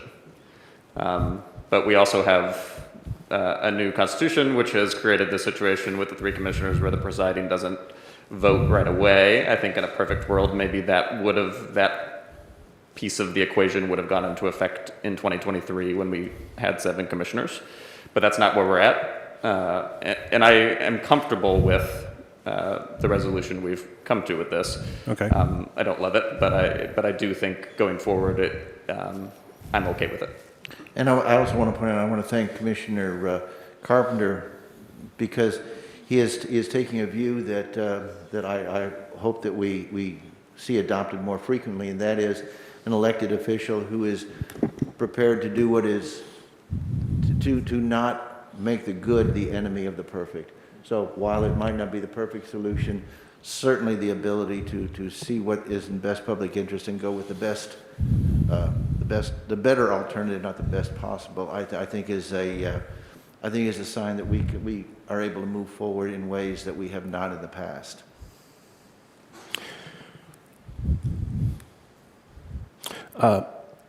Mr. Carpenter also asked Mr. Graham, do we have any other, as he mentioned, do we have any other examples of any other entity where abstention is considered a no vote? And I guess that applies to the rest of these workarounds. Mr. Graham responded, I didn't research that, I'll be honest with you. Yeah, I didn't. Again, the idea was to create it just so it's for purposes of the presiding commissioner being able to move the agenda along and vote. Wouldn't it be prudent, since we have a counselor, to have him do that research? See if this is, I mean, it was his idea, or Mr. Nolte's, but does this, I mean, I would like to know. I thought that was a good question. I would like to know, where does this exist? And furthermore, just to wrap it up, I believe that an outside opinion is needed. This is a constitutional matter. I would like to have comfort that this Constitution, including this provision on constitutional review, that's sort of like a firewall. If you don't like something in here, you don't change it on your own. It goes back to the people. The people voted on this. And I would like to know where that line is, because we could come up with reasons for all sorts of workarounds to the express wording and intent of the Constitution. So I would like to ask for that research to be done, if you think it's prudent, and secondly, for an outside legal opinion on this from somebody qualified. I would feel more comfortable if it was not coming from internally and from somebody that was directly involved in writing the Constitution, because that can be a conflict of interest. But thank you for listening and indulging me in this conversation. Thank you very much. We appreciate your comments and the comments of all citizens who want to participate in their government. Are there any other comments from members of the public for today's meeting? Seeing none, are there any comments from office holders on issues not on today's agenda? Seeing none, are there any agencies who would care to comment on anything that was not on today's agenda? Seeing none. Mr. Administrator, do you have any comments that you'd like to make on non-agenda items? Yes, Commissioners, I'll be very brief. At the last commission meeting, there was a reasonable point made, or a request, if you will, for people to be able to learn about meetings, upcoming meetings, or agenda items by email. And we have identified a process where that can happen. It's pretty simple. It does require a little bit of engagement. It's an opt-in process rather than something you can just click on. But we do have a relationship with a resource called Civic Clerk. And that is today how we get our notices out, and that's how we get our agendas out as well. There is an opportunity for any citizen, any individual that wants to find out about our notices and agendas to go to Civic Clerk. And there is a way to identify how to do that on our website. And when they arrive at Civic Clerk, they do need to set up an account. That's the requirement, if you will, for engagement on the part of the citizen, is they must set up an account.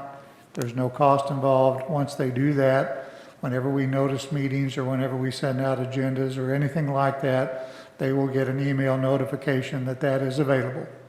So that process exists today, and I would encourage anybody that wishes to do that to go to Civic Clerk, create an account, and they will then be notified. Thank you, Mr. Administrator. I just want to point out that that was a result in some no small part from citizen comments, and I appreciate your responsiveness to those citizen concerns. And also, I certainly want to give a good deal of credit to IT for being able to set those processes in place. So that is very good news, and I'm very happy to hear that we are continuing to engage more fully with the citizens of this county. That brings us to commissioner comments. Commissioner Thompson, did you have any comments that you'd like to make at this time on non-agenda items? I actually don't, so thank you, Commissioner, so. Commissioner Carpenter? No comments, just glad to have another successful meeting with my fellow commissioners. I don't have any other comments either. I think that we've probably gone a pretty fair amount of time here, but certainly do appreciate the way in which we're able to move through these meetings. That brings us to approval of the minutes. We have one set of minutes for March 4, 2021, 9 a.m. I will give commissioners a moment to review if they would like the copy set before us. I would remind citizens that the commissioners have had these in advance and have had the chance to review them, but I think it's prudent to give everyone a chance just to give another quick look at it before we go forward. With that, I would entertain a motion for the adoption or for the approval of the Thursday, March 4, 2021, 9 a.m. meeting. I move that we approve the March 4, 2021 minutes. Motion has been made for the approval of March 4, 2021, 9 a.m. meeting of that previous session. Discussion? Seeing none, please close. Thank you. I close. Call the roll, please. Commissioner Carpenter? Yes. Commissioner Thompson? Yes? Those minutes have been approved. Are there any written reports to be submitted? Okay. Very well. No written reports have been submitted. That brings us to executive sessions. This meeting has been noticed under legal, real estate, personnel, and contractual. The relevant state statutes are noted on our agenda. Is there a motion to go into executive session and to adjourn therefrom? I'll make the motion to go into executive session and adjourn from there. Motion has been made to go into executive session under legal, Missouri Statute 610.021, parentheses 1, real estate 610.021, parentheses 2, personnel 610.021, parentheses 3, and contractual 601.021, parentheses 12. Discussion. Seeing none, I just want to make a quick comment before we go to our vote that all commissioners have been, as per our ordinance, have been involved in what we will be talking about as far as being apprised of the subject matters.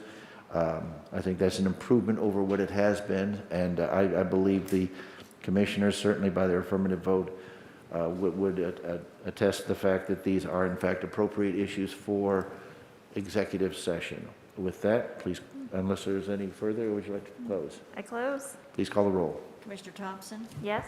Commissioner Carpenter? Yes. Therefore, we will go into executive session and adjourn therefrom. Thank you very much.